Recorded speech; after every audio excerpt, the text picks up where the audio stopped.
team, let's talk about the fact that leaders are people.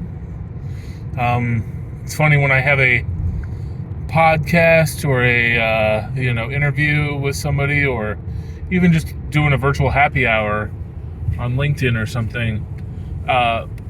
People expect me to be unapproachable, things like that. And then I end up being extremely social and approachable. I know I look scary. Looking like a damn mountain man probably doesn't help me out. But, leaders are people. In fact, it helps us lead when we can be social with our teams.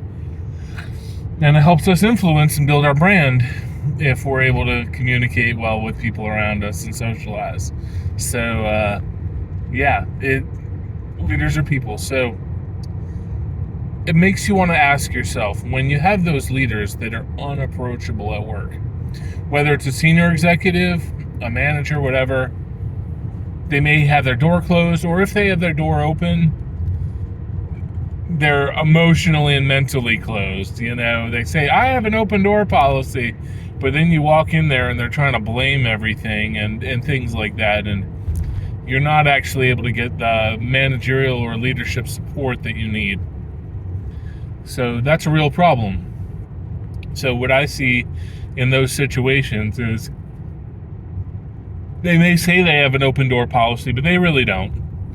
It's they really don't want you in there. They really don't like people, and I think that caring about people is probably one of the most important things about this. Now, one leader that I'm thinking about, extremely good with numbers, extremely good with money, has a track record of making great deals and making great money. But in a senior executive position, they're horrible because they actually don't care anything about people. They don't care whether you live or die. They don't care about your dog, your family, anything. They don't care about anything about you as long as you're making them money.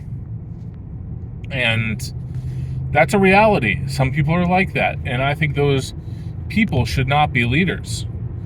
In an employee-centric culture, they're obviously not employee-centric. In a customer-centric culture, even then, they're not really customer-centric. It's really, they're just selfish people. And, that makes them horrible for leadership. And then there's the leaders that are worried about their own image more than you. It's embarrassing me how your numbers are right now. Or, let's spin this and change the optics and keep this hush and not be transparent about things. That's a poor thing too. And when they're in the same person, when you have those people that are the closed door, don't really care about you, just want to make money, combined with the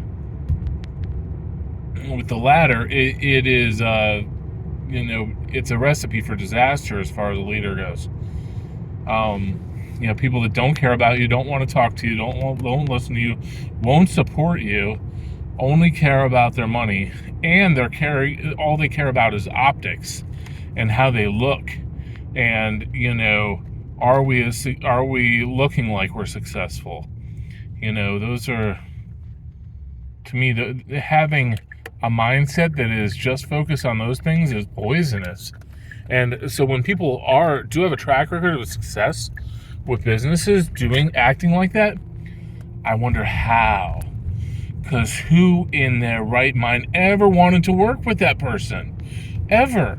Like, why would anyone work with this person? Because they're successful. Yes, but they're riding on your success, and then they're taking the credit for it. Don't you understand what they're doing here? Anyway, so leaders are people, and they have their own problems, their own issues, their own lives, I've been in situations where I have a lot of problems going on in personal life, and where you're just trying to hold it together as a leader. I've had situations where, personal life is really interrupting what I am trying to do. And then I've had situations where professional life has made it so personal life, heck, it cost me a wife, and almost two. It's if you're in an organization that really is customer centric, like the one at the time, then whatever the customer asks for is great. It doesn't matter if you have important plans with your family this weekend, or it doesn't matter if you're in the emergency room, with your kid, or it doesn't matter if your wife is giving birth at the time. You're expected to whip out that laptop and take care of the customer. That's a violation of, boundaries, and, really doesn't jive well either when you're thinking about a employee-centric culture. So there's a lot of things, but these are all, if you think about these cultures are just made of people. And leaders are just people with influence. And so you have different people with different mindsets that are inspiring the cultures and influencing the culture of the company.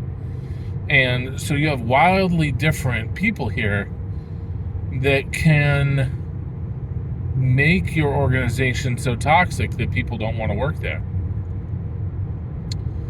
So it's important when looking at leaders to understand the personality,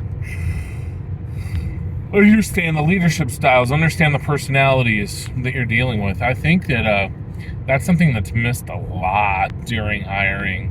Oh, you have a great resume, you have a track record of success, all this stuff. Yeah, that track record of success may just be a bunch of bodies that he's standing on, that he's taking credit for.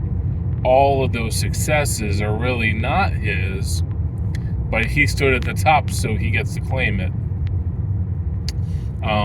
That's something that is a part of reality. So just something to be aware of is that leaders are people, and we're humans, and there's good people and bad people, and people have problems at different times of their life. There's a person may seem like a bad leader when they're really not a bad person. They're just in a bad situation, and I've been through that. I spent about 2 years being a bad leader because I was forced, basically, to. And I was put in a bad situation where I was just kind of forced to be almost an executioner, and I was forced to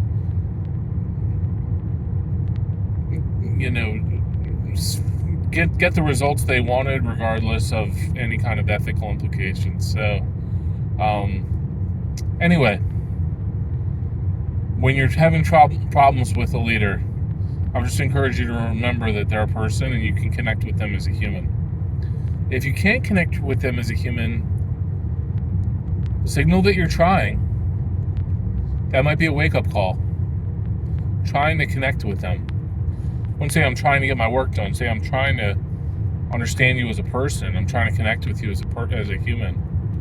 And if it still doesn't work, talk to HR and move to another part of the company where they're not above you, where they can't change your life, or leave the company. All right. Have a good day, everybody.